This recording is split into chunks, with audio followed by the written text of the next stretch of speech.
दोस्तों, आप सभी का स्वागत है मेरे नए यूट्यूब चैनल आईटी प्रिपरेशन में।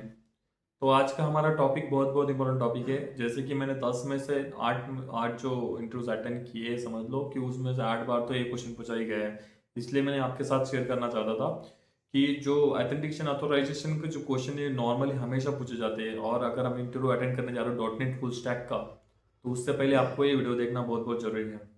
ठीक है। तो हम जानेंगे कि आज कि कितने टाइप के एप्लीकेशन यूज़ करते हैं एप्लीकेशन के अंदर, और मेनली कौन सा यूज़ होता है, और क्या कैसे क्वेश्चन पूछते हैं। ठीक है। तो एक तो ये पूछते हैं प्रैक्टिकली कि आप कौन से टाइप की ऑथेंटिकेशन आपके एप्लीकेशन में यूज़ करते हो या ऑथराइजेशन यूज़ करते हो। ठीक है।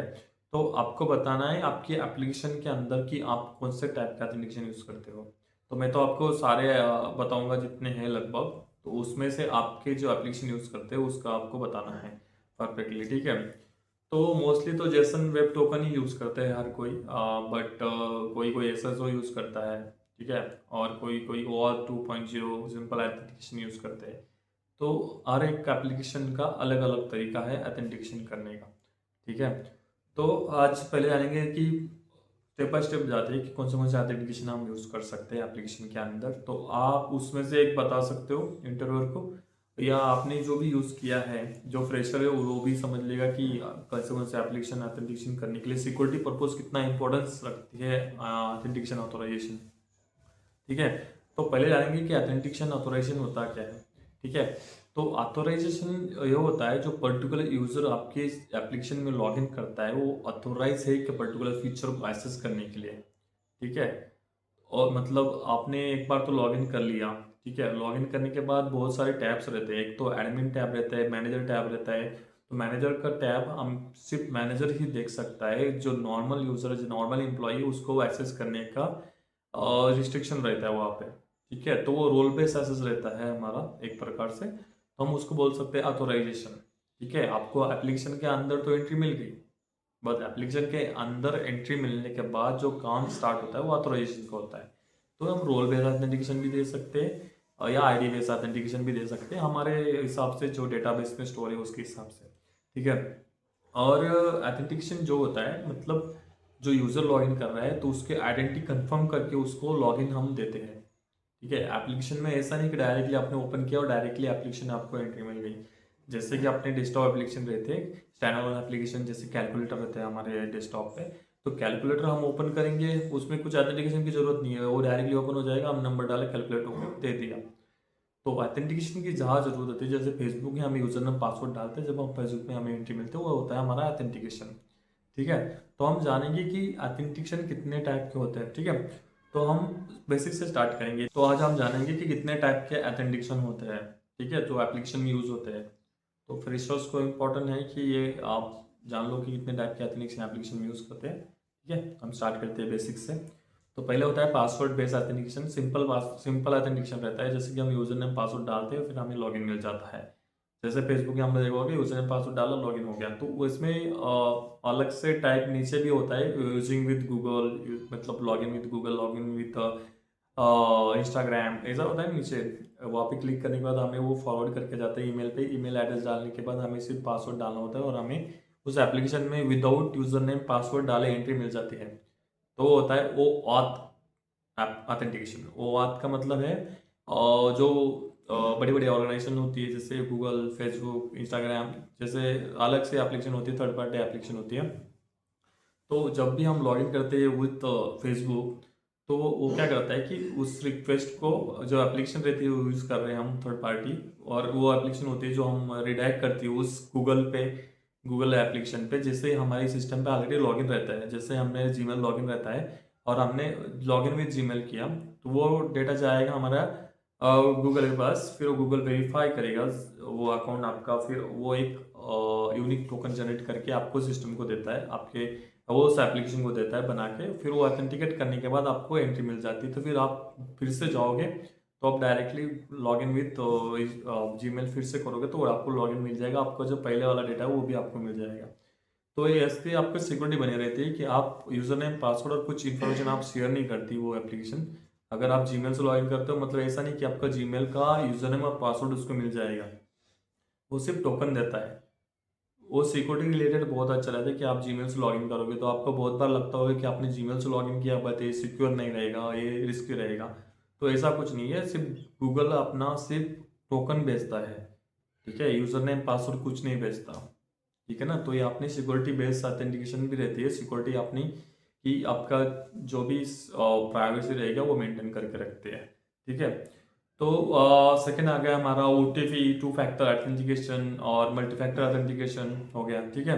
तो उसमें OTP मिलता है SMS पे, ईमेल कोड मिलता है, ऑथेंटिकेटर यूज़ करते हैं, ठीक है। बायोमेट्रिक ऐसा कुछ हम पासवर्ड, बायोमेट्रिक पासवर्ड यूज़ करते हैं। तो ये मतलब एक समझ लो कि मल्टी फैक्टर मतलब मल्टी थिंग्स, मतलब एक बार आपने यूजर नेम पासवर्ड यूज़ कर लिया, अगर वो भूल जा रहे हो तो आपका फिंगरप्रिंट भी चल जाएगा, फिंगरप्रिंट नहीं चला तो आपका कुछ और चलेगा, ऑथेंटिकेटर ऐप चल जाएगा, ठीक है। तो उसको हम बोलते हैं मल्टी फैक्टर ऑथेंटिकेशन। तो ये भी सिक्योरिटी पर्पज से रहता है कि अगर कोई यूज़र आपका मोबाइल लेके चला जाता है और उसको आपका पिन पता है, तो आपके पिन पता होने के बाद भी फिर से ऑथेंटिकेशन करेगा आपका एप्लीकेशन। ऑथेंटिकेटर में जाके आपने देखा होगा, टीम्स आप लॉगिन करते हो आपके एप्लीकेशन के अंदर, तो वो डायरेक्टली आपको लॉगिन नहीं देता आपको। अगर फर्स्ट टाइम है तो आपको तो 3-4 बार तो पूछेगा ही पूछेगा। आप समझ लो आपने गूगल का, आप जीमेल का आप पासवर्ड भूल गए हो, ठीक है, और आपका लॉगिन नहीं हो रहा है, तो आपको मल्टी फैक्टर एप्लीकेशन में आपको बहुत सारे क्वेश्चन पूछता है कि आपको एक कोड देता है, फिर आपका ऑथेंटिकेटर में आपको एक मेल आता है कि ये कोड वेरीफाई करो, उधर 23 होगा तो इधर 23 डालना पड़ेगा, ठीक है। तो ये मल्टी ऑथेंटिकेशन हो गया, ठीक है, तो भी सिक्योरिटी पर्पज से रहता है, ठीक है। और थर्ड हो गया मोस्ट आज token based authentication, JWT, Jason web token, ठीक है ना। तो जेसन वेब टोकन, मेरे एप्लीकेशन में भी जेसन वेब टोकन यूज़ होता है। एक्चुअली वो टोकन ऐसा रहता है ना कि समझ लो आपने यूज़र नेम पासवर्ड डाला कि आपके सारे आपके जो यूज़र नेम पासवर्ड वो डिटेल क्रॉस वेरीफाई करेगा डेटाबेस के अंदर कि आप यूज़र हो क्या उस एप्लीकेशन के। अगर आप यूज़र हो तो एक टोकन बना देता है, JWT टोकन बना देते हैं। उसके लिए भी हमें एक इनक्रिप्टेड की यूज़ करनी पड़ती है, जो इनक्रिप्ट करते हैं आपका ऑथेंटिकेशन। आपको जो अभी लॉगिन के लिए जो भी टोकन लगेगा वो इनक्रिप्ट करके आपको फिर से देता है, ठीक है।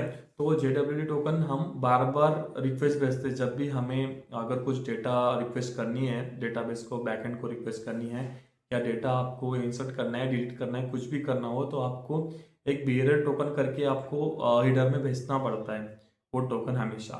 तो टोकन क्रॉस वेरीफाई करता है हमारा API, फिर वो आपको ऑथेंटिकेशन ऑथोराइजेशन कुछ भी वो आपको देता है, ठीक है।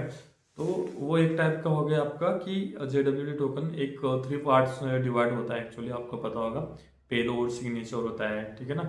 तो और एल्गोरिथम होता है एक प्रकार का, हैश एल्गोरिथम, और 256 ऐसा होता है। और फिर पेलोड के अंदर यूज़र की इन्फॉर्मेशन होती है, सिग्नेचर के अंदर वो सिग्नेचर रहता है जिससे आप जो कोड है वो डिकोड और इनकोड कर सकते हो, ठीक है। तो ये 3 पार्ट में डिवाइड होता है, तो उसके बेसिस पे आपका टोकन बनता है। तो आपका लॉगिन हो गया तो उसकी एक्सपायरी डेट भी रहती है, कि मतलब एक्सपायरी टाइम भी रहती है, तो वो फिक्स टाइम में भी एक्सपायर हो जाता है। तो उसके लिए आपको रिफ्रेश टोकन भेजना पड़ता है JWT टोकन के साथ, ठीक है। अगर एक्सपायर होता है तो रिफ्रेश टोकन जाके फिर से आपका नया टोकन बन जाएगा, नया टोकन बना के देगा। तो ये मोस्ट आस्क क्वेश्चन है कि आप JWT टोकन कैसे यूज़ करते हो, और आपको ये पूरा प्रोसेस समझाना पड़ता है। जैसे मैं अभी समझा रहा हूँ ना, वैसे ही आपको पूरा प्रोसेस समझाना पड़ता है। और मैं बोलता हूँ ना कि 10 में से 8 इंटरव्यूज में हमेशा पूछा जाने वाला क्वेश्चन है। तो आपके लिए इंपॉर्टेंट है कि ये पूरा का पूरा जो प्रोसेस है आपको पता होना चाहिए कि JWT टोकन का, ठीक है। तो आपको ऑथोराइजेशन भी पता होगा, ऑथोराइजेशन भी कैसे करते हैं, रोल बेस्ड ऑथेंटिकेशन वगैरह ऑथोराइजेशन वो कैसे करते हैं, तो आपको पता होना चाहिए, ठीक है। फिर आ गया फोर्थ हमारा OAuth 2.0। मैंने बोला कि log in with Gmail, log in with Facebook, तो ये होगा हमारा OAuth 2.0, ठीक है ना। तो ये हाईली सिक्योर है और नो पासवर्ड हमें शेयर नहीं करना पड़ता दूसरे एप्लीकेशन के साथ। हम directly log in with Gmail करके हम डायरेक्टली कर सकते हैं। तो ये भी बहुत लोग यूज़ करते हैं, ठीक है। तो 7 हो गया हमारा बायोमेट्रिक ऑथेंटिकेशन, जो हमारा फिंगरप्रिंट हो गया, मोबाइल एप्लीकेशंस पे ज़्यादा यूज़ होता है, retina scan, fingerprint, white voice recognisation, ठीक है। और 8 हो गया हमारे API की ऑथेंटिकेशन। देखो मोस्टली API की ऑथेंटिकेशन हमारा यूज़ होता है कि हम थर्ड पार्टी एप्लीकेशन यूज़ कर रहे हैं, न थर्ड पार्टी API यूज़ कर रहे हैं। जैसे कि समझ लो आपको एक SMS सर्विस चला रहे हो आप, समझ लो और आपने रजिस्टर किया, रजिस्टर करने के बाद आपको किसी और को अपने क्लाइंट्स को एसएमएस भेजना है, समझ लो। तो एसएमएस भेजने के टाइम पे मतलब जो सर्विस आपको दे रही है वो थर्ड पार्टी एपीआई और एसएमएस सेंड करने के लिए, ठीक है ना। समझ लो कि उसमें शायद टूलेओ करके एक है जो शायद एसएमएस भेजती वगैरह है। तो वो थर्ड पार्टी एपीआई होगी, तो वो क्या करती है, एक यूनिक की प्रोवाइड करके देती है पर्टिकुलर यूज़र को। तो यूज़र, हर एक यूज़र को अलग अलग यूनिक आईडी देती है। तो आप वो एपीआई की और एपीआई की और एपीआई डी समझ लो। तो वो एपीआई की और एपीआई डी होगी हमारी एपीआई की ऑथेंटिकेशन, जो हम उस एप्लीकेशन को अगर हिट मारेंगे हमारे डेटा के साथ, तो वो ऑथेंटिकेशन किस बेसिस पे करता है, एपीआई की जो उन्होंने दी होती है हमें उसके बेसिस पे करता है। बट उसमें सब्सक्रिप्शन हमें लेना पड़ता है। तो वो हमें वो सारी डिटेल्स हमें प्रोवाइड करता है, डॉक्यूमेंटेशन देता है प्रॉपर कि ऐसे ऐसे आपको अपने जो मैं हमारे एपीआई उसको ऐसा ही पड़ेगा, आपको ऐसा कोड बनाना पड़ेगा। फिर वो की मिलने के बाद तो क्रॉस वेरीफाई करते हैं कि ये यूज़र सही है क्या, मेरा सब्सक्राइबर है क्या। फिर वो आपका प्रोफाइल वगैरह सब कुछ वैसा कि आपने कुछ एसएमएस भेजे तो वो सारी डिटेल्स उसके बेसिस पे रखता है, ठीक है ना। तो ये हो गया हमारा एपीआई की authentication. And last like Windows authentication, जो मोस्टली हम एसक्यूएल पे यूज़ करते हैं, शायद Windows based with in Windows authentication ना एसक्यूएल पे। और देख सकते हो कि बहुत सारे ऑर्गेनाइजेशन भी विंडोज पे ऑथेंटिकेशन यूज़ करते हैं। जैसे कि समझ लो आपके यहाँ पे टीम्स वगैरह, आउटलुक वगैरह चलते हैं। तो अगर कंपनीज रहती है ना कि आपके पास अगर कंपनी का लैपटॉप है तो आपको किसमें लॉगिन करने की जरूरत ही नहीं, डायरेक्टली उसमें आपके जो विंडोज़ बेस जो भी विंडोज़ का जो यूनिक की रहते हैं, मतलब यूनिक आईडी रहता है सब विंडोज़ का, सिस्टम का अलग अलग आईडी रहते हैं। तो उसके बेसिस पे उनको समझ जाता है कि ये आपका कंपनी का लैपटॉप है, तो उसमें लॉगिन करने की जरूरत नहीं होती। डायरेक्टली आपको आपका जो ईमेल रहता है कंपनी का उस पर क्लिक करने के बाद आपको टीम्स में लॉगिन मिल जाता है, आउटलुक में लॉगिन मिल जाता है। जो एक्सपीरियंस बनते हैं उनको तो ये पता भी होगा, वो ज़्यादा एक्सप्लेन करने की जरूरत नहीं है और फ्रेशर्स को ये जानने की जरूरत नहीं है, क्योंकि शायद उनको ये पूछा भी नहीं जाए। तो मोस्टली तो उनको सिंपल बेस एप्लीकेशन टाइप का यूजर नेम पासवर्ड ऐसे सो विंडोज बेस विंडोज बेस नहीं होगा यहाँ पे। फिर एपीआई की ऑथेंटिकेशन हो गया, जेडब्ल्यूडी टोकन हो गया। तो ये सारी जो डिटेल्स है उनको पता होनी चाहिए, ठीक है।